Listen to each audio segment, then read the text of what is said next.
I was 14 when I discovered I could slide into other people's bodies. It happened on a foggy morning in the outskirts of Edinburgh when I grabbed my friend Lizzie's arm to keep her from stepping into traffic. One moment I was standing on the sidewalk, and the next, I was looking out through Lizzie's eyes, feeling her heart racing and tasting the mint gum in her mouth. 20 minutes later, I snapped back into my own body, which had apparently been standing there the whole time, eyes open, but nobody home. Lizzie hadn't even noticed anything strange about me, other than my weird zone out, because I'd never left her body. I was inside her, riding along while she remained in control. Over the next few years, I refined this strange ability. I called it sliding, slipping into someone else's skin through extended physical contact while my body stayed behind in a trance. I couldn't control the other person, just experience everything they did, feel what they felt, see through their eyes. 20 minutes was my limit before being yanked back to my own body. Of course, I used it for stupid teenage stuff at first. I slid into Melissa Parker during her birthday party to experience what being popular felt like. I inhabited Brian Lewis while he studied for exams, absorbing his understanding of calculus through his own brain. I know it was invasive, a violation I've since come to regret. But at 14, 15, 16, the power was too tempting, and I was too immature to consider the ethics. By the time I started studying psychology at the University of Edinburgh at 20, I'd mostly stopped sliding. It felt wrong to invade people's privacy that way. I focused on understanding the mind through conventional means instead, ironically hoping my degree might eventually help me understand my own abnormal ability. That was until I noticed them. 3 students who seemed different from everyone else on campus. The first was Thomas Campbell, tall, charismatic, with the kind of intelligence that commanded attention. He dominated philosophy discussions with elaborate theories about consciousness and existence. While most students rolled their eyes at philosophical hypotheticals, Thomas spoke about the afterlife with conviction that bordered on obsession. Then there were the twins, Ilara and Nikolai Voss. They'd been at the university for a semester before I noticed them. Nobody seemed to know much about them except that they lived in Greyfriars Manor, a historic building on the edge of campus that most students thought was abandoned. The twins kept to themselves, pale and beautiful in an unsettling way, with identical platinum hair and unusual light eyes. What caught my attention wasn't just their appearance, but how they suddenly zeroed in on Thomas midway through the semester. Before that, they'd kept completely to themselves. Then overnight, the 3 became inseparable. I watched them from library corners and cafeteria tables. I told myself it was natural curiosity, the psychology student observing unusual social dynamics. But deep down, something about them worried me in a way I couldn't explain. The pursuit of immortality isn't merely philosophical, it's practical. Thomas's voice carried across the lecture hall during Philosophy of Mind. Throughout history, humans have been limited by viewing death as an endpoint rather than a transition. Professor Ellis sighed. Mr. Campbell, while your enthusiasm is appreciated, we were discussing Cartesian dualism, not immortality cults. But they're connected, Thomas insisted, leaning forward in his seat. His eyes had an intensity that made other students move uncomfortably. If consciousness can exist separately from the physical body, then celestial consumption, the absorption of cosmic matter, could theoretically sustain consciousness indefinitely. From across the room, Ilara and Nikolai watched him with satisfied smiles. Perhaps we can continue this after class, Professor Ellis said, adjusting his glasses nervously. I stayed behind as students filtered out, pretending to organize my notes while Thomas huddled with the twins near the door. "You're getting careless," Nikolai whispered, his voice barely carrying to where I sat. "They need to understand." Thomas sounded defensive. "People deserve to know there's another way."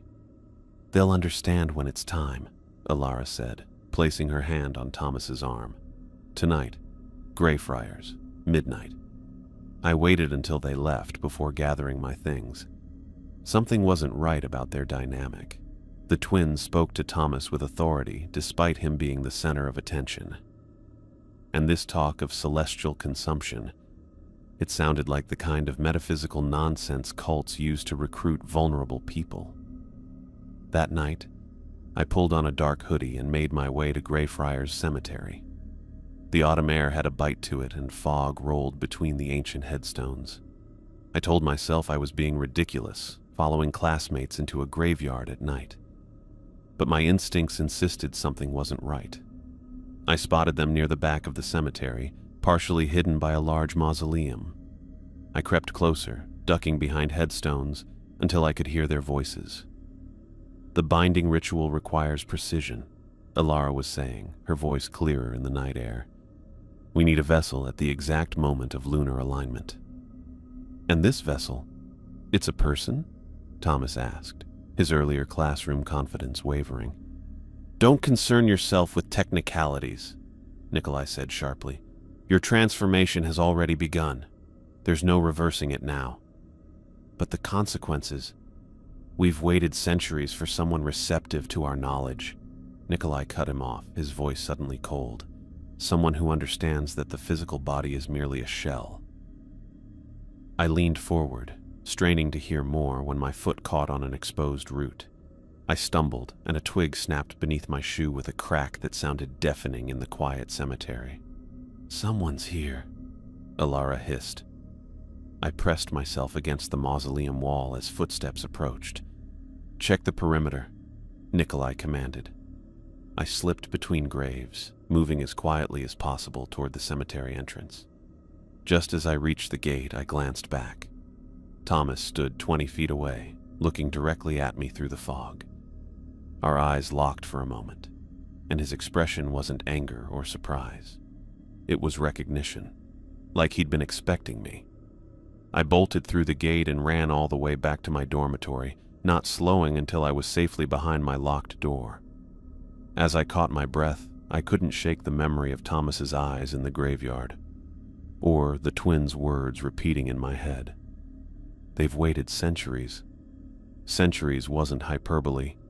Something told me they meant it literally, and I had a terrible feeling that whatever they were planning had just become more complicated because of me.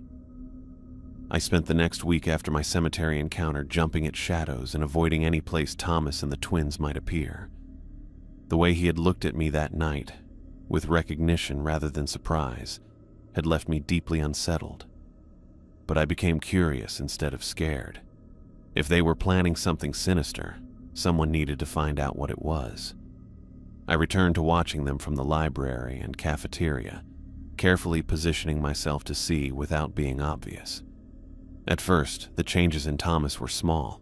He seemed paler, his movements slightly off. But as weeks stretched into months, the transformation became impossible to ignore. By mid-September, Thomas's once tanned skin had turned very white, almost see-through under certain lights. His movements became both smooth and jerky at the same time. He'd stand perfectly still for uncomfortably long periods, then suddenly move with unnatural grace. The twins underwent changes too, though less dramatic. They started looking even less normal than before. Their eyes glowed strangely when they got excited about something, usually during intense conversations with Thomas that I couldn't hear. I logged everything in a small notebook I kept hidden in my backpack. What concerned me most was how their academic focus had changed entirely. Thomas had abandoned his broader philosophical interests for obscure research on ancient lunar worship and consciousness transference. When I managed to glimpse his laptop screen in the library, I saw pages of ancient texts about vessels, cosmic consumption, and something called the lunar alignment. During October's full moon, I followed them to Calton Hill. Hiding behind a stone monument, I watched as they stood in a triangular formation, faces tilted toward the moon. For hours, they remained motionless. No rituals, no chanting, just silent communion with the night sky. But somehow, that made it more disturbing. The week after their moonlight vigil, strange reports began circulating around campus. The butcher shop near student housing reported missing refrigerated meats. The campus newspaper ran a small piece about several missing pets in university housing. I couldn't prove a connection, but the timing felt significant. Thomas stopped attending daytime classes altogether. His professors mentioned he'd requested evening accommodations for a medical condition, but I only ever saw him after sunset now. His entire schedule had flipped, as if daylight had become unbearable. One gray afternoon in the university cafeteria, I noticed Victor Novak sitting alone. He'd been Thomas's friend before the twins appeared, and I'd seen them arguing several times over the past month. Victor looked up from his untouched lunch and caught me watching. "You're Marcella, right?" he asked when I attempted to look away. I nodded, considering whether to leave. "Charlie's gone," Victor said, his voice low. "Have you heard?" "Charlie Finch?" "I thought he withdrew for health reasons. That's what Professor Ellis said." Victor's mouth formed a hard line. "That's the official story. But I know Charlie. He confronted Thomas last week about those twins. Called them creepy parasites right to Thomas's face." He leaned forward. "The next day, he was gone.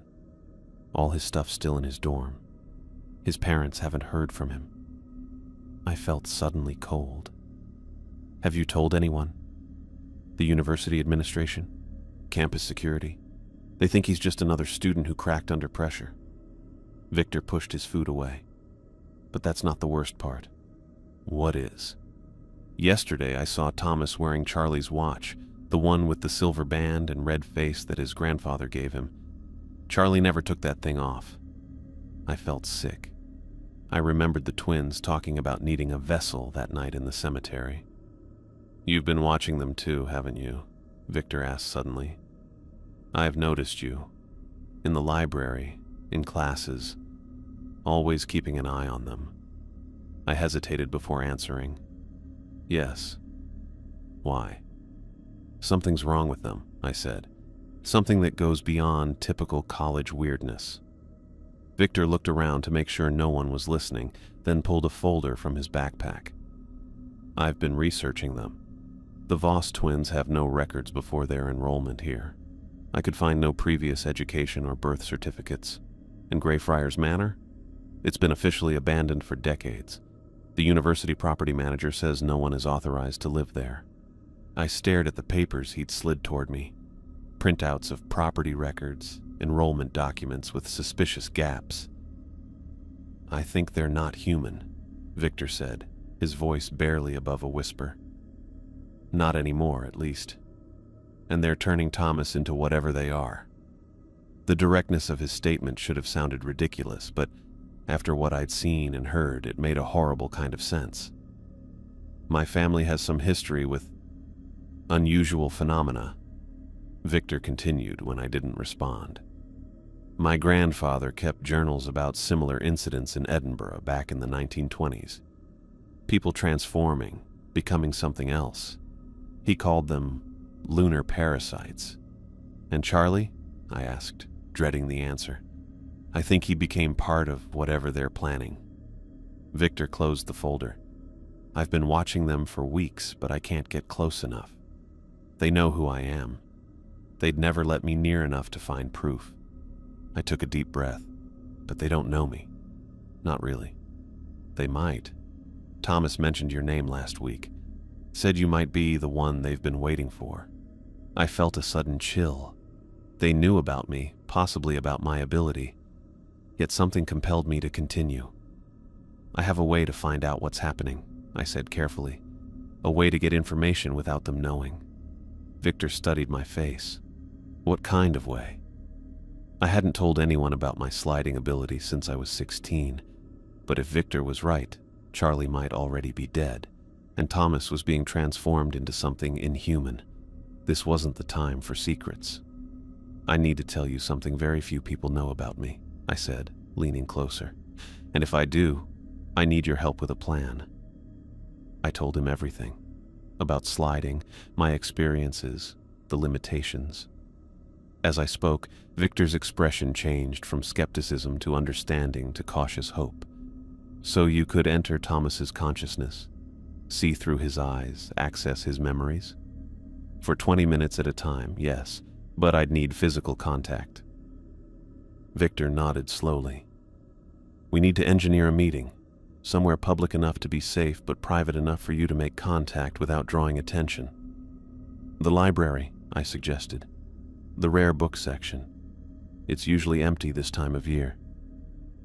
Thomas still goes there sometimes after sunset, usually around 8.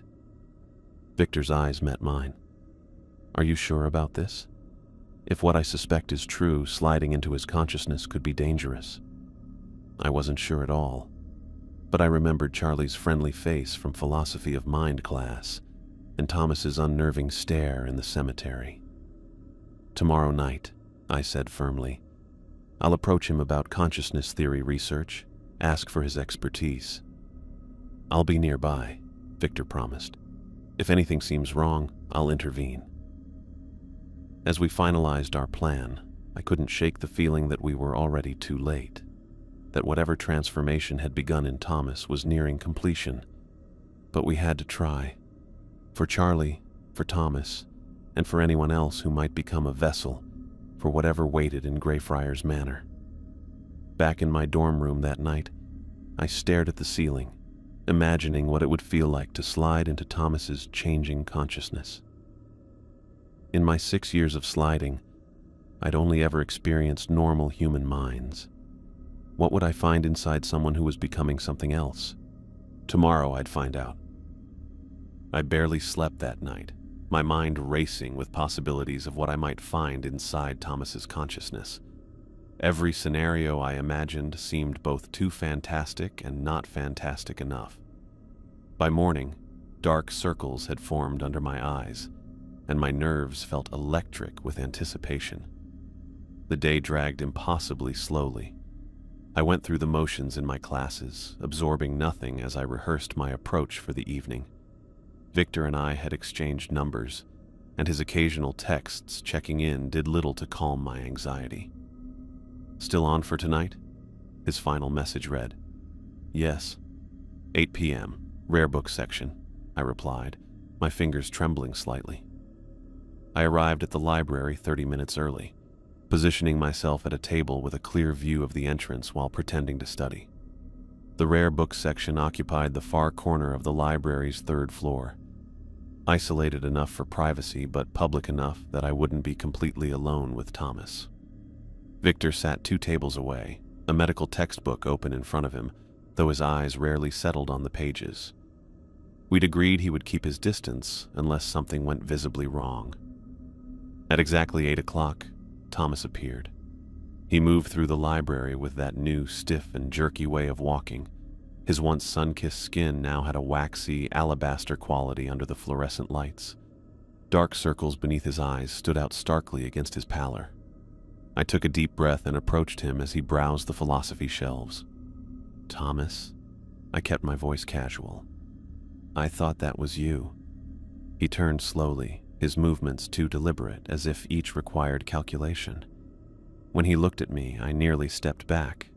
His eyes seemed deeper somehow, the pupils slightly too large. Marcella Thorne. He said my name oddly. What a pleasant surprise. The way he said it made me think it wasn't a surprise at all.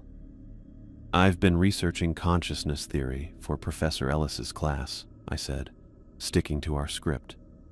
I remembered your comments in class about consciousness existing separately from the physical body. It's fascinating stuff. He had a small smile. Is that what brought you here? Academic curiosity? I was hoping you might point me toward some resources. I gestured to the shelves. You seem to know more about the subject than most. More than most, he repeated softly. Yes, I suppose I do. What specifically interests you about consciousness, Marcella? The transference of it, perhaps. The ability to exist beyond one's physical boundaries. My mouth went dry. His question hit too close to my sliding ability. I'm interested in how consciousness might, I swallowed hard, travel or exist separately from the body. Thomas's smile widened.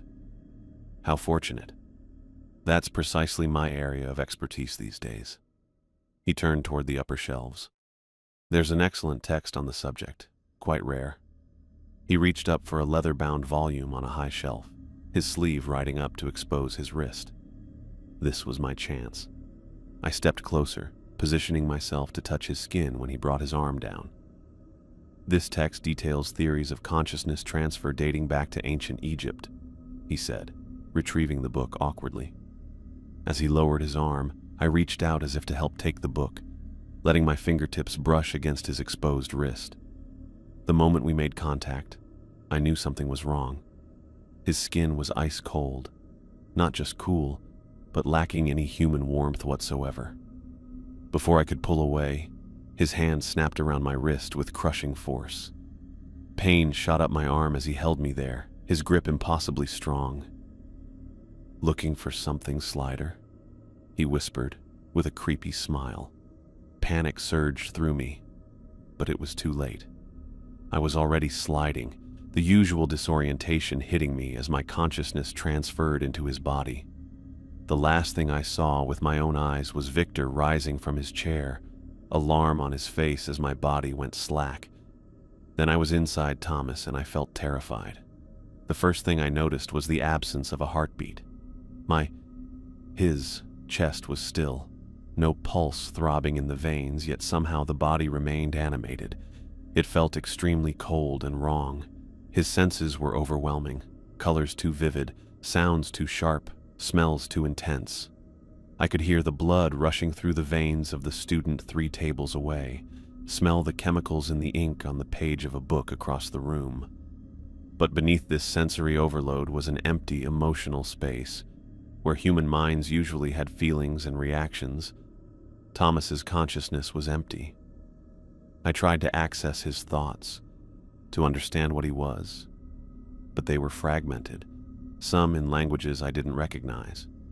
Flashes of memory appeared, moonlight on pale skin, Charlie's terrified face, a knife carving symbols into flesh. Suddenly, I was moving. Thomas's body walked with purpose toward the library exit, and I had no power to stop it. He knew I was inside him. Worse, he wanted me there. I tried desperately to pull out, to snap back to my own body, but something held me there. The more I struggled, the more firmly I was trapped. We left the library, moving swiftly into the night. I caught fleeting glimpses of Victor following at a distance, his face tight with concern. Part of me wanted to scream to him for help, but I had no control over Thomas's body. Time seemed to blur. Streets passed in disjointed fragments. We approached Greyfriars Manor, its decrepit exterior standing tall against the night sky. The gate creaked open at our approach, without Thomas touching it. My next coherent awareness was standing in a kitchen that was surprisingly nice. While the manor's exterior was old and neglected, its interior was fancy.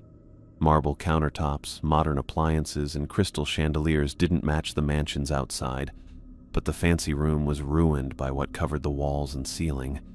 Ritualistic symbols carved into every surface, some still oozing with what looked like fresh blood. They looked like stars, but in weird patterns that hurt to look at directly.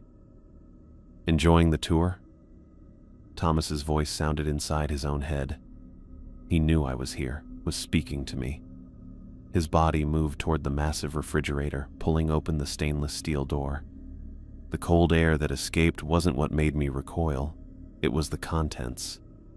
Neatly arranged on shelves were human remains.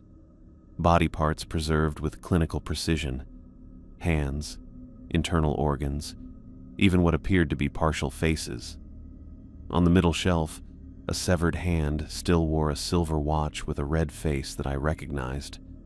Charlie's hand. Charlie's watch.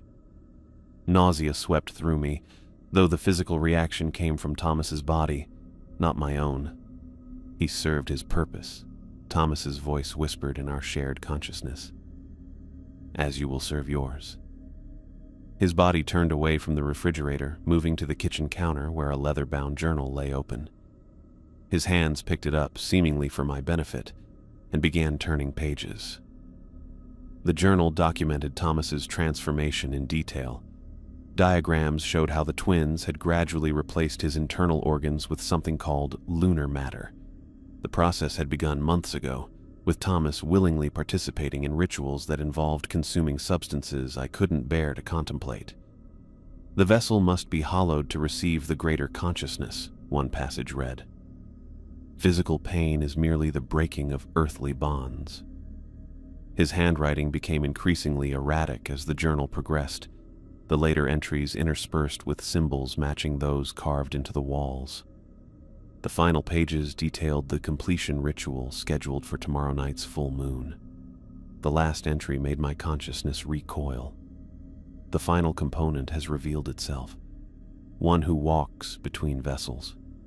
The slider, whose ability to transfer consciousness is the key to complete transcendence. Ilara and Nikolai have waited centuries for one such as her. Tomorrow, Marcella Thorne will fulfill her purpose in our ascension. I felt terrified as I understood. They had known about me all along. My ability wasn't just known to them. It was central to whatever horrific transformation they were undergoing. I wasn't the hunter. I was the prey. Thomas's body turned as footsteps approached the kitchen. Ilara and Nikolai entered, their movements synchronized with inhuman precision. Their eyes glowed with that eerie luminescence I'd noticed before. But now, up close, I could see the light didn't reflect. It emanated from within. "Is our guest enjoying her visit?" Ilara asked, her voice sounding off and unnatural. "She's seen the preparations," Thomas replied with my consciousness still trapped inside him. "She understands her role now." "Not entirely," Nikolai said, approaching until he stood directly before us. "But she will." He reached out and placed an ice-cold hand on Thomas's forehead. Pain shot through my consciousness. Not physical, but deep, as if I was being examined completely. "Perfect," Nikolai whispered.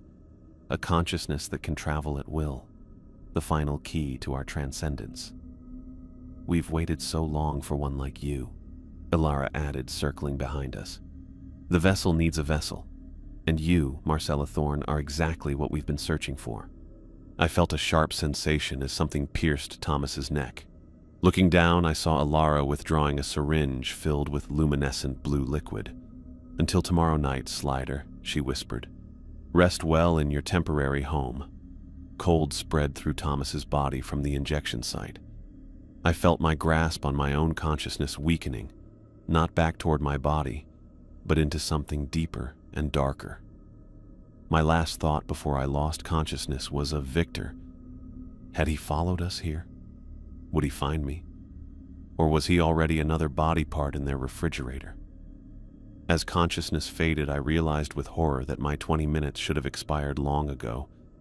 Whatever they'd injected had trapped me here, inside a body that wasn't mine, with monsters who had been hunting me all along. A commotion jolted me back to partial awareness, the sound of wood splintering and heavy footsteps pounding across the manor floor. Thomas's body turned just as the kitchen door burst open. Victor stood in the doorway, his chest heaving, a wild desperation in his eyes. He clutched a syringe filled with clear liquid. "Get away from him!" he shouted at the twins. Ilara and Nikolai exchanged amused glances, their movements unnaturally synchronized. "The hunter arrives," Nikolai said, his voice carrying that strange musical quality that wasn't quite human. "Right on schedule." Victor lunged forward with surprising speed. The twins could have stopped him. Their reflexes were far beyond human, but they simply stepped aside, watching with curious detachment. Before I could process what was happening, Victor plunged the syringe into Thomas's neck. A burning sensation spread through our shared veins. "I'll free you, old friend," Victor murmured, his voice breaking with emotion. The sedative worked quickly. Thomas's body swayed as darkness closed in once more. The last thing I heard was Ilara's melodic laughter and Nikolai whispering, "The pieces align themselves." Then nothing. I resurfaced to the smell of formaldehyde and the harsh buzz of fluorescent lights. Thomas's eyes opened, but his body remained immobile, completely paralyzed from Victor's injection. I could see and hear, but couldn't move a muscle, not even to blink. We were in what appeared to be a laboratory. Ancient stone walls suggested a basement level with modern scientific equipment creating a jarring contrast to the medieval architecture. Glass cabinets lined the walls, filled with jars containing specimens I couldn't bear to examine closely. A chalkboard covered in Victor's handwriting dominated one wall, detailed notes about lunar cycles, ritual patterns, and anatomical diagrams. Victor moved into view, rolling up his sleeves as he approached a stainless steel table. "I know you're in there, Thomas," he said, his back to us as he arranged surgical tools. "The sedative paralyzes but maintains consciousness. I needed you aware for this." He turned, and I saw his face clearly for the first time since awakening. Dark circles rimmed his bloodshot eyes. 3 days of stubble shadowed his jaw. He looked like he hadn't slept in days. "I've been tracking you and those things for months," he continued, picking up a scalpel and testing its edge with his thumb. "Ever since you first mentioned celestial consumption in class. That term appears in my grandfather's journals, the exact phrase. That's when I knew they'd found you." I tried desperately to move Thomas's lips, to make any sound that might alert Victor to my presence, but the paralytic held firm. "You probably don't even realize what they are." Victor set down the scalpel and wheeled a second table closer to us. The sheet covering it fell away, revealing Charlie's mutilated corpse. His chest cavity had been surgically opened and hollowed, the empty space filled with crystallized blue stones that caught the light with an unnatural glow. "Moonstone," Victor explained, gesturing to Charlie's chest. "They replace organs with it bit by bit. It's how they prepare vessels for their consciousness to inhabit." He looked directly into Thomas's eyes, into my borrowed eyes. "The Voss twins aren't humans, Thomas. They're lunar parasites, ancient consciousness that requires human hosts." He walked to the chalkboard, tapping a diagram of the moon's phases. "They've been at this for centuries. My grandfather documented an identical case in 1927, a philosophy student at this very university who became obsessed with consciousness transference. 3 students disappeared before my grandfather figured out what was happening." Victor opened an aged leather journal, holding it up for us to see. "The parasites seek out vessels with philosophical inclinations toward transcendence," he read aloud. "Individuals who already dream of consciousness beyond physical constraints prove far easier to convert. Their willing participation accelerates the transformation process." He snapped the journal shut. "Sound familiar? You were the perfect target, Thomas, already obsessed with consciousness existing beyond death. When they promised you immortality, you jumped at it without questioning the cost." He leaned closer, his face inches from ours. "I've been following you for weeks, photographing your midnight visits to the cemetery, documenting the changes in your appearance, your behavior. I've got evidence connecting you to at least 2 missing persons besides Charlie." Victor moved to a cabinet and removed a metal box. When he opened it, I saw medical instruments I didn't recognize, except for one, a long, thin ice pick with a wooden handle. "There's only one way to free you," Victor said, his voice softer now. "The parasite connects to the host through the frontal lobe. A precise lobotomy severs that connection. You won't be the same afterward. There's significant cognitive impairment, but at least you'll be human again." He lifted the ice pick, examining it under the light. "My grandfather saved 3 infected hosts this way. It's brutal, but effective." Victor positioned himself beside our paralyzed head, ice pick poised near Thomas's eye. "I'm sorry, old friend. I'll make it quick." The ice pick descended toward our eye socket. I screamed inside Thomas's mind, unable to externalize my terror. A blur of motion sent Victor staggering backward. The ice pick clattered to the floor. Alara stood before us, her movements too fast to have been human. Blood dripped from her fingertips, though I hadn't seen her touch Victor. "The hunter fancies himself the hero," she said, her voice lilting with amusement. "How tiresome." Victor clutched his chest. A crimson stain spread across his shirt, revealed a deep laceration that hadn't been there seconds ago. "You won't take him," Victor gasped, stumbling toward an alarm button on the wall. Alara moved again, faster than my borrowed eyes could track. A sickening crunch filled the laboratory as Victor's arm separated from his body at the shoulder. It fell to the floor, fingers still twitching. "We've already taken him," she replied, circling Victor. "Just as we'll take her." Victor's eyes widened in confusion and pain. "Her?" Nikolai appeared behind Victor. I hadn't seen him enter the laboratory. "Our slider," Nikolai explained. "Currently residing in your friend's consciousness." Victor suddenly understood, his expression turning to horror. "Marcella, you're in there?" Before I could somehow signal confirmation, Alara struck again. Her movements blurred as she dismembered Victor with surgical precision. Blood sprayed across laboratory equipment, specimens, and the chalkboard filled with his research. Victor's torso hit the floor with a wet thud, his eyes still blinking, mouth working soundlessly as death approached. Nikolai stepped over the spreading pool of blood, approaching our paralyzed body. He placed his ice-cold fingers on Thomas's forehead, sending shivers through our shared consciousness. "Clever little slider," he said, speaking directly into my trapped mind. "We've been waiting for someone like you for centuries. The vessel needs a vessel." Alara appeared at his side, producing another syringe filled with the luminescent blue liquid. She caressed Thomas's paralyzed cheek, leaving a smear of Victor's blood. "Tomorrow night, under the full moon, your unique ability will complete our cycle," she whispered. "The ability to move between consciousness, to slide, is the final key Thomas needs." "We offered him transcendence," Nikolai continued. "With your ability, he'll achieve it." Alara inserted the needle into Thomas's neck, injecting the glowing substance directly into our shared bloodstream. "Sleep now," she murmured, as the burning cold spread through Thomas's veins once more. "Tomorrow you fulfill your purpose." As consciousness faded again, I caught a final glimpse of Victor's dismembered body on the laboratory floor. His lifeless eyes stared at me, making me feel guilty, though I couldn't respond. The twins had known all along.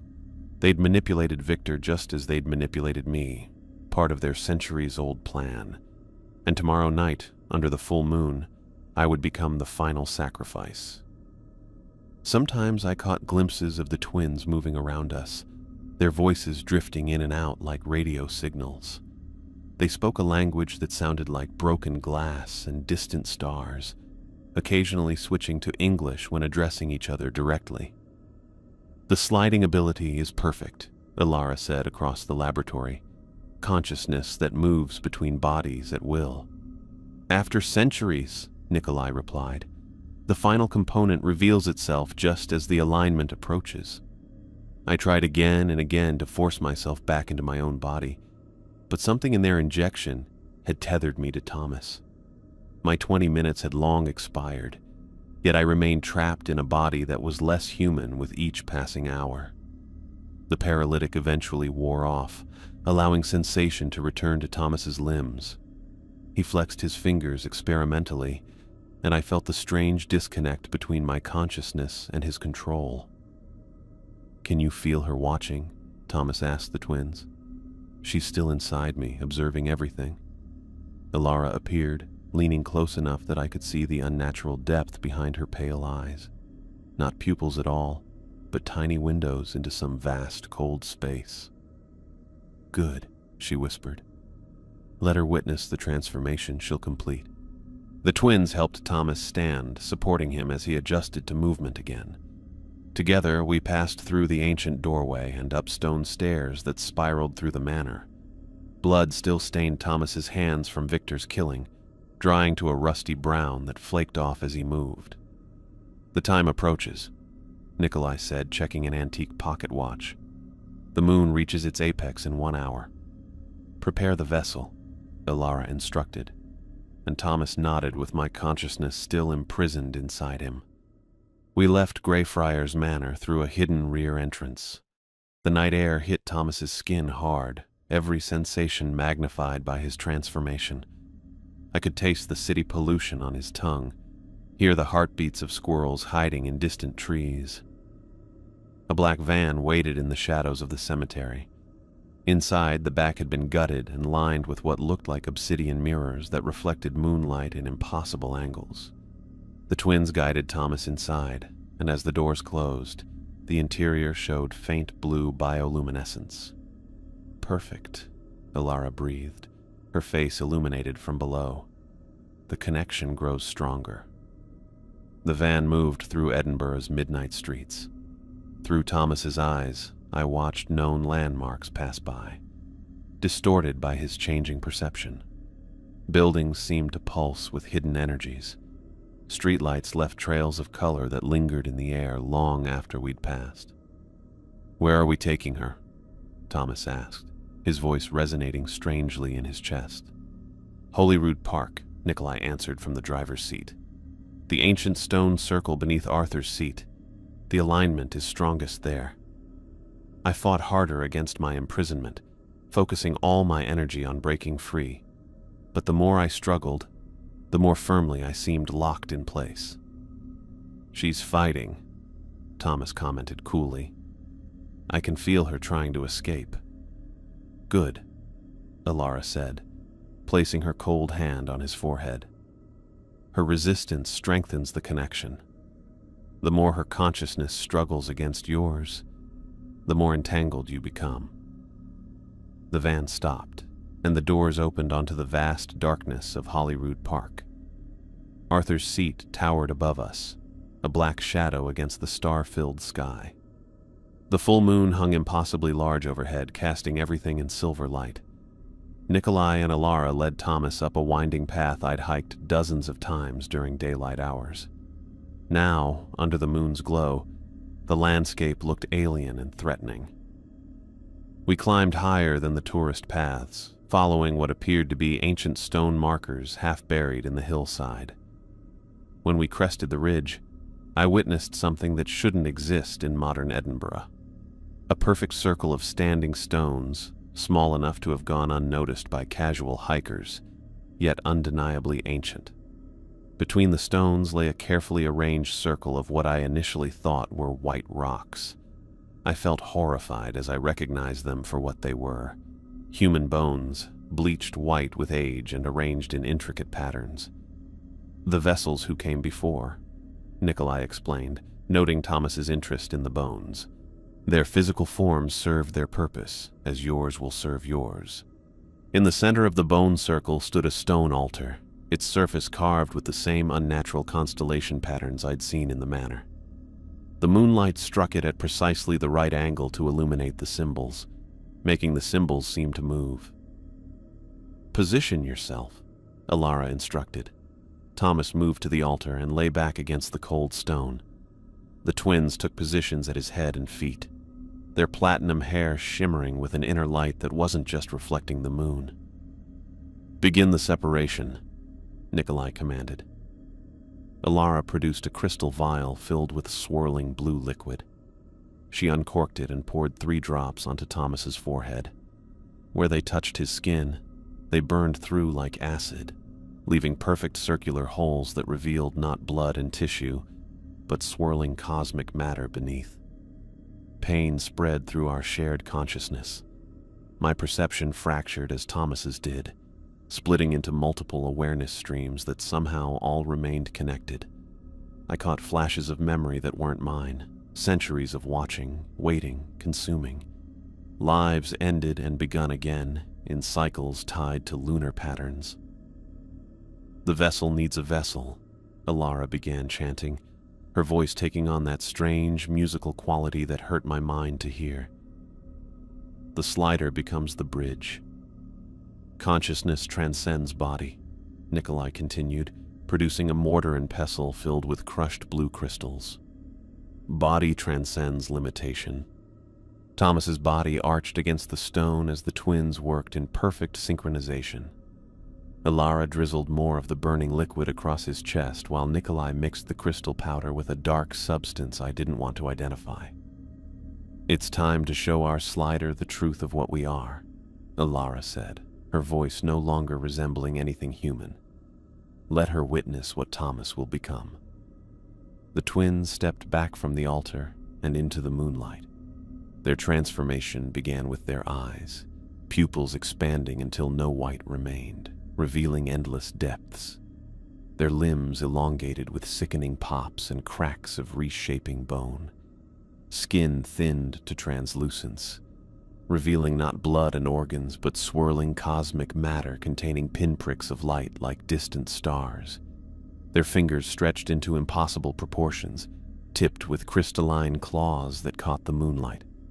Their facial features sharpened, becoming more angular, less human with each passing second. When they opened their mouths to continue chanting, I saw not teeth, but crystalline structures arranged in concentric circles. These weren't humans who had transformed. They were something else entirely that had been wearing human shapes. "We are the Eternal Ones," Nikolai said, his voice somehow entering my mind directly. "We have existed since the first consciousness looked upward and wondered about the stars. We don't merely consume," Ilara continued, approaching Thomas again with her elongated, inhuman form. "We elevate, we transform, we transcend." Nikolai held the mortar to Thomas's lips. Thomas sought us. He recognized the limitations of human existence and yearned for more. We merely provided the path.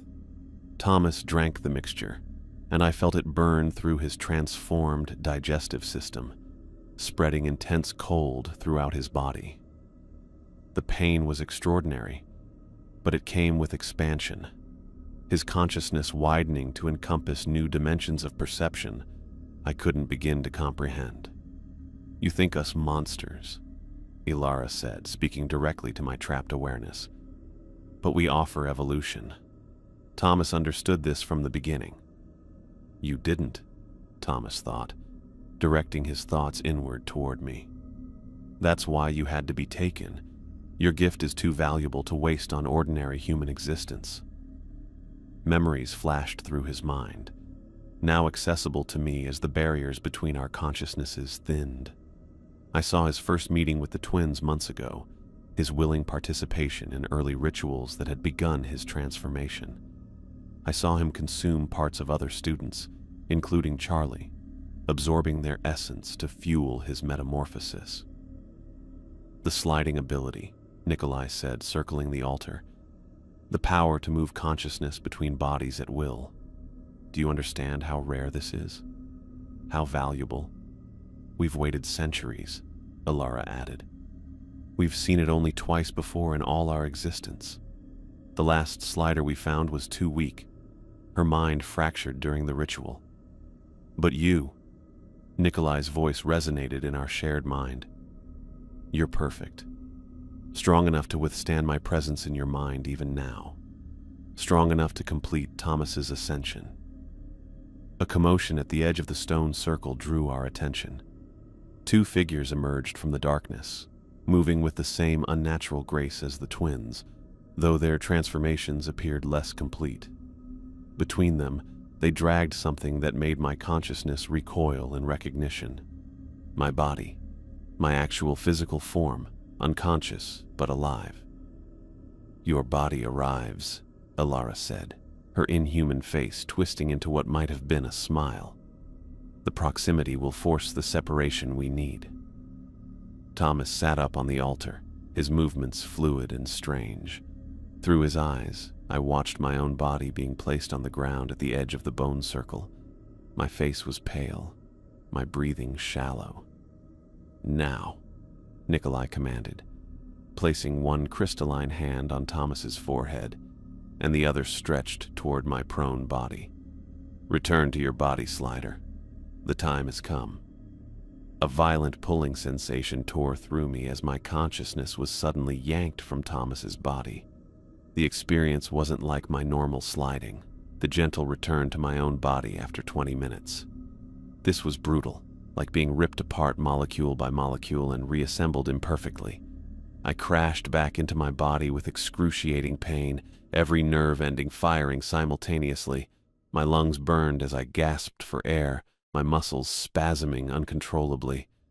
Awareness returned in fragments, the feel of rough ground beneath me, the ache of limbs that had been immobile for too long, the metallic taste of blood in my mouth.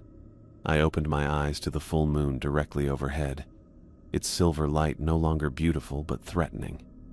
As my vision cleared, a figure stood tall over me. Thomas, but no longer recognizably human.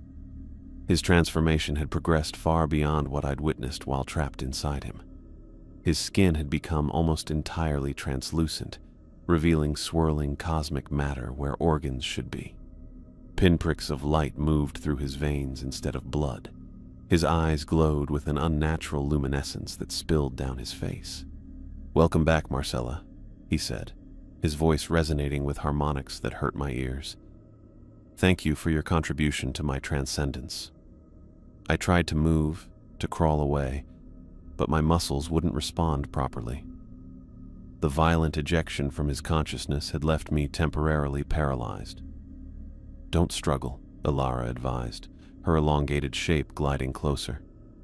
"Your physical body needs time to reacclimatize to your consciousness." "You orchestrated everything," I managed to say, my voice hoarse and weak.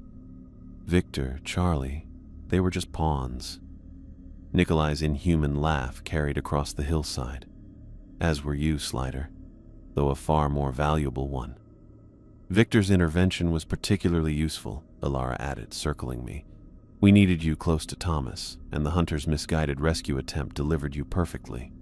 "His grandfather came closer than most to understanding us," Nikolai said. "But still, he saw only monsters where he should have seen evolution." Thomas knelt beside me, his movements fluid yet wrong. In his hands he held a crown woven from twisted black vines studded with roses so dark they appeared to absorb the moonlight around them. "The final component," he said, his voice vibrating with anticipation.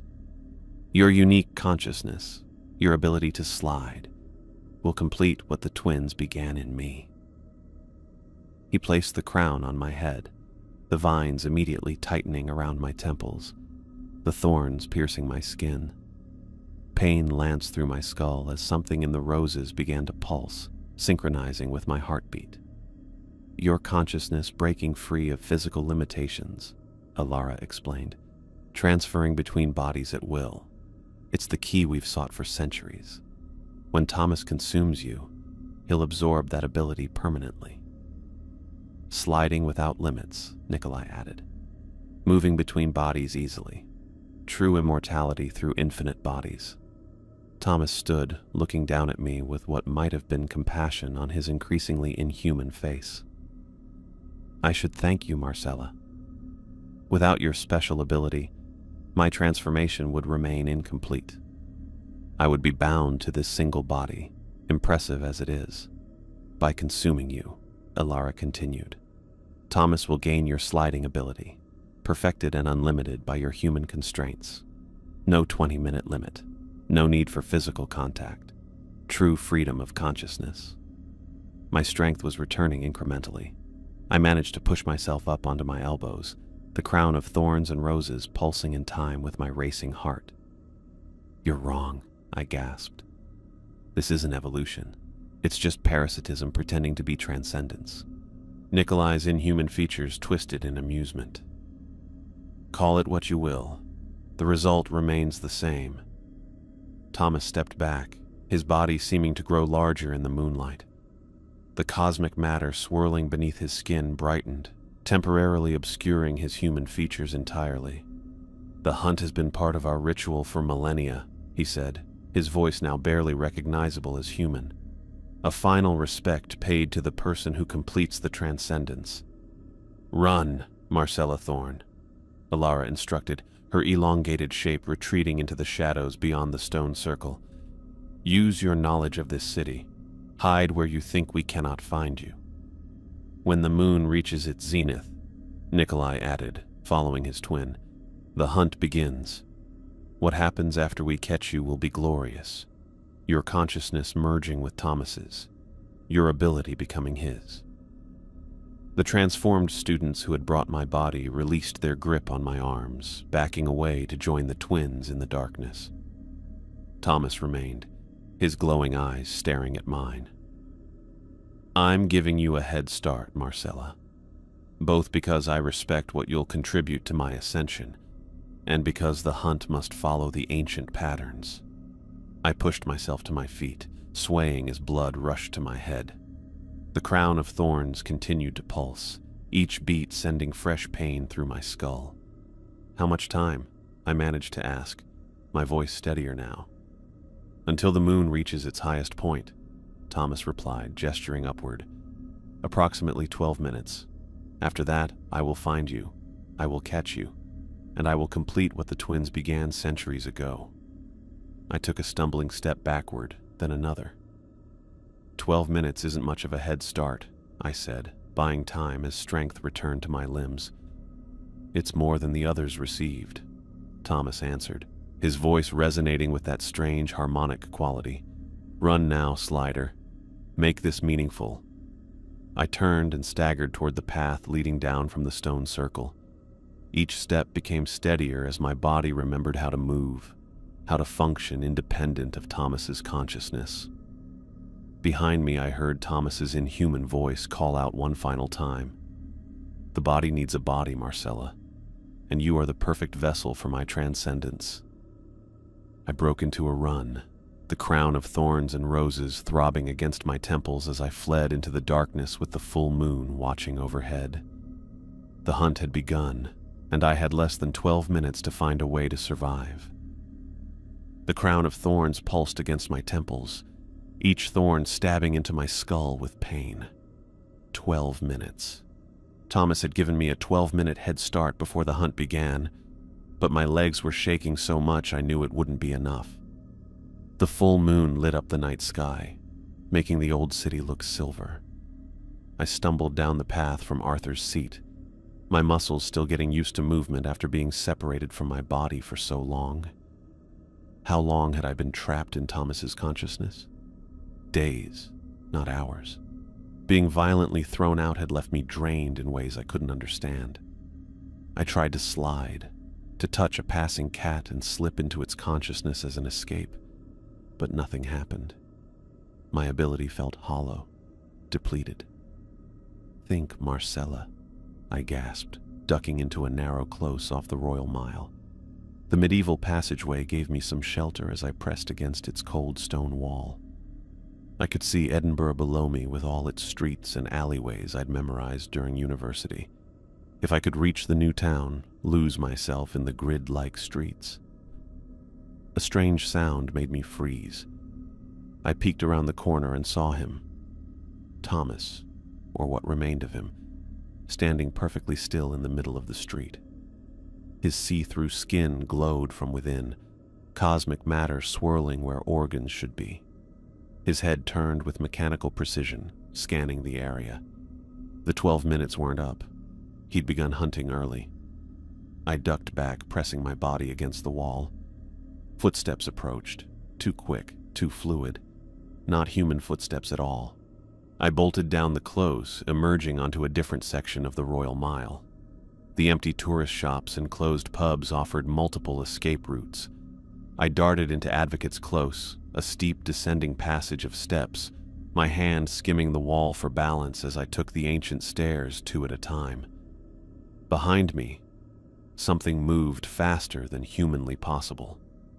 I risked a glance over my shoulder and saw Thomas at the top of the close, his stretched-out body outlined against the moonlight, moving like a jerky, stop-motion figure.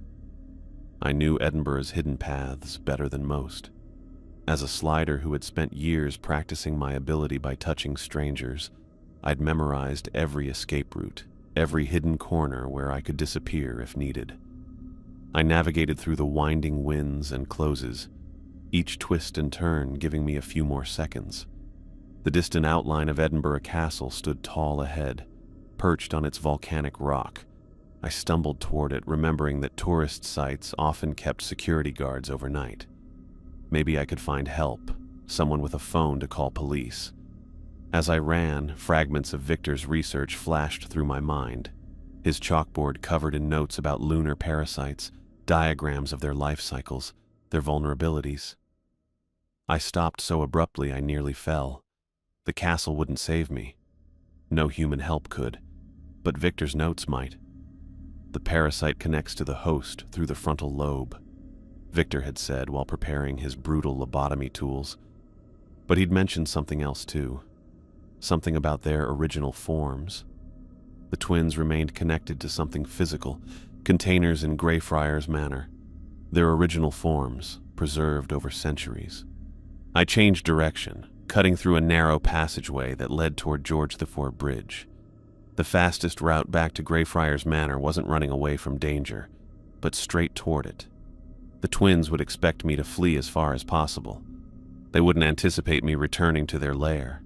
My lungs burned as I pushed myself forward. The crown continued its painful pulsing, somehow connecting me to Thomas.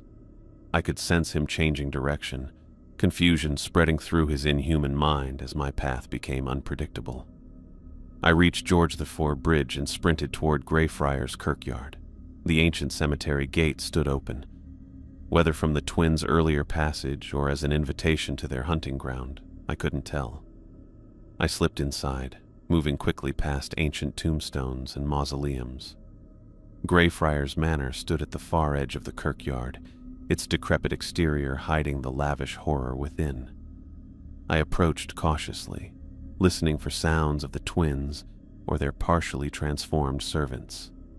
Silence greeted me, broken only by the distant wail of a police siren that had nothing to do with the supernatural hunt underway. The front door hung open. I slipped inside, my footsteps bouncing off the marble floors. The mansion's interior remained as jarringly modern as I remembered, expensive furnishings contrasting with the blood-carved symbols covering the walls. I moved toward the kitchen where Victor had been dismembered, following the stone staircase we'd descended earlier. The laboratory where Victor had died still reeked of formaldehyde and fresh blood. His dismembered body remained where it had fallen, his research scattered across blood-spattered floors. I averted my eyes, focusing instead on a heavy wooden door beyond the main lab area, one I hadn't noticed during my previous imprisonment in Thomas's body. Iron bands reinforced the ancient oak door, its surface carved with lunar symbols similar to those throughout the manor. It wasn't locked. The twins likely never expected anyone to find this place, let alone enter willingly. The door opened to a narrow spiral staircase descending even deeper beneath the manor. It got colder as I went down, with a strange metallic smell that burned my nostrils. At the bottom, a short passage led to another door, this one made from some black metal that absorbed light rather than reflected it. I pushed it open and found myself in a perfect circular chamber cut from bedrock. The walls glittered with embedded crystals that pulsed with the same rhythm as the crown on my head. In the center of the chamber stood 3 crystalline containers arranged in a triangle. 2 of the containers glowed with swirling cosmic essence, the same luminous blue matter I'd seen beneath the twins' skin. The 3rd container stood empty, waiting. For Thomas, for his original consciousness, once he completed his transformation. Victor's equipment bag lay nearby, abandoned when the twins had captured him. I rummaged through it, finding iron tools, vials of clear liquid, and a leather-bound journal filled with his meticulous notes. A hastily scribbled page caught my attention. Original forms remain vulnerable. Sever the connection. End their physical manifestation. Iron disrupts the containment field. I pulled out a heavy iron hammer from the bag. The moment I lifted it, the crystals embedded in the chamber walls pulsed more rapidly, as if sensing my intent. "The vessel needs a vessel," I whispered, repeating the twins' chant. Their vessels, their original forms, were here, preserved in these crystalline containers. A thunderous crash from upstairs interrupted my thoughts. Thomas had arrived at the manor. I had moments at most. I swung the hammer at the first container. The crystal cracked but held. I struck again, harder, and fractures spread across its surface. On the third blow, the container shattered, releasing a cloud of luminous blue essence that disappeared into the air. Footsteps pounded down the spiral staircase as I attacked the second container. This one broke more easily, its contents evaporating with a high-pitched wail. I turned toward the open door just as Thomas appeared, his changed body barely fitting through the ancient passage. His face, what remained of it, contorted with rage and disbelief. "What have you done?" His voice vibrated with harmonics that made my teeth ache. "Severed their connection," I said, backing away as he advanced into the chamber. "Your guides are gone, Thomas." A distant scream sounded from somewhere above us, followed by another. The twins, their physical forms collapsing without their anchors. Thomas staggered, clutching his chest as something inside him responded to the twins' destruction. The cosmic matter beneath his skin swirled more erratically. Parts of his see-through flesh began to solidify, returning to human appearance while others remained changed. "You've trapped me," he gasped, his voice fluctuating between human and the resonant tones of something else. Between shapes, between worlds. He straightened, his partially restored human eyes meeting mine. "But I can still complete the transformation. I don't need the twins, I just need you." He lunged forward with inhuman speed. I swung the hammer, but he caught my wrist, squeezing until the tool clattered to the floor. His other hand grasped my throat, lifting me until my feet dangled above the stone floor. "Your sliding ability is all I need," he said, his face inches from mine. "When I consume you, I'll gain your power perfected and unlimited." The crown of thorns pulsed painfully against my temples, connecting us. I felt a strange sensation building, not the normal onset of sliding, but something adjacent to it. My depleted ability was returning, but changed somehow by what the twins had done to me. Thomas's grip tightened around my throat.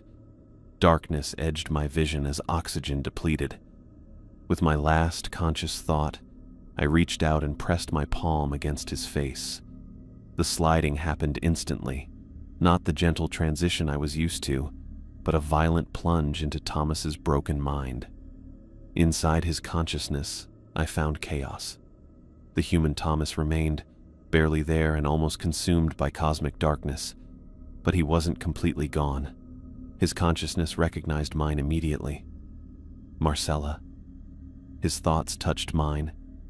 "You came back." Not by choice, I projected, struggling to keep my sense of self in the chaos of his broken mind. "I'm sorry," his consciousness whispered.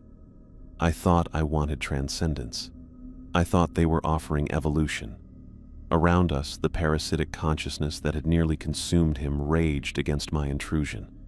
It recognized what I was attempting and fought to expel me. "Help me push it out," I urged Thomas's remaining humanity. "We can force it from your body." "It's too late for me," he responded, his consciousness weakening. "My body is too far changed, but I can help you." His remaining human consciousness moved to mine, sharing memories of who he had been. The philosophy student fascinated by consciousness. The friend Victor had tried to save. The human corrupted by promises of transcendence. Together we turned against the parasitic entity that had nearly consumed him.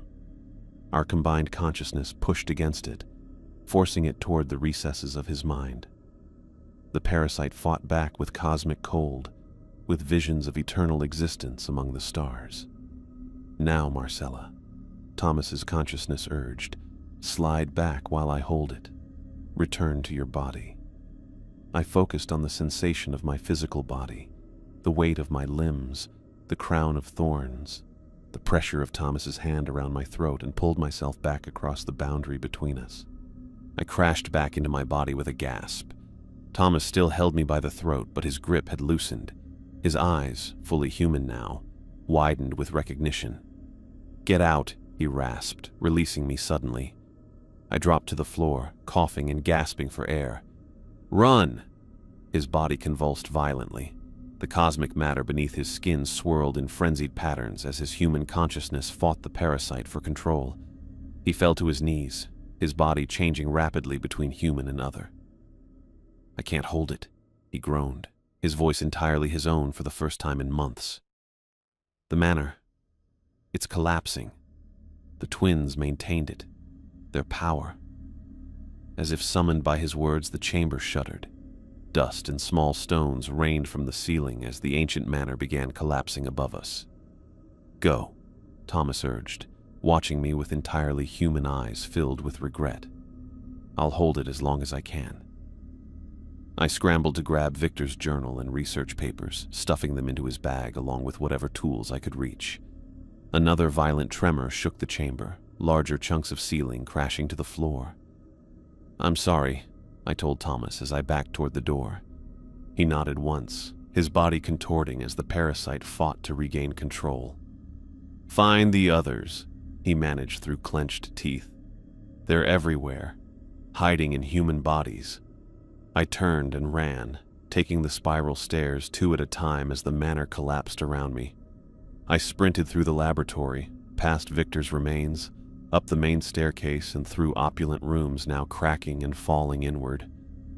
The front door appeared before me just as the ceiling gave way behind me. I burst outside into the kirkyard as Greyfriars Manor imploded with a deafening roar. Dust and debris billowed outward, the shockwave knocking me forward onto the damp grass between ancient graves. When I looked back, nothing remained of the manor but a pile of rubble. No trace remained of its modern interior, its blood-inscribed walls, or the horrors contained within. It had reverted to the abandoned ruin everyone else had always seen. I clutched Victor's bag to my chest, feeling the weight of his research and the responsibility it represented. The twins were gone, Thomas too. But more lunar parasites existed. Everywhere, hiding in human bodies, he'd said with his final human words. I rose unsteadily to my feet. The crown of thorns had disintegrated, leaving only pinpricks of blood on my temples. My sliding ability stirred within me, changed somehow. Stronger perhaps, or different in ways I'd discover later. Dawn approached, the full moon setting as the first hints of light touched Edinburgh's ancient skyline. I began the long walk back to my dormitory, Victor's research secured under my arm, my mind filled with new purpose. I would continue his work. I would find the others. I would hunt the lunar parasites as they had hunted me. As I walked through the awakening city, I wondered how many faces I passed might not be human at all. How many celestial parasites watched from behind human eyes, waiting for the next vessel, the next transformation. I would find them, and this time, I would be ready.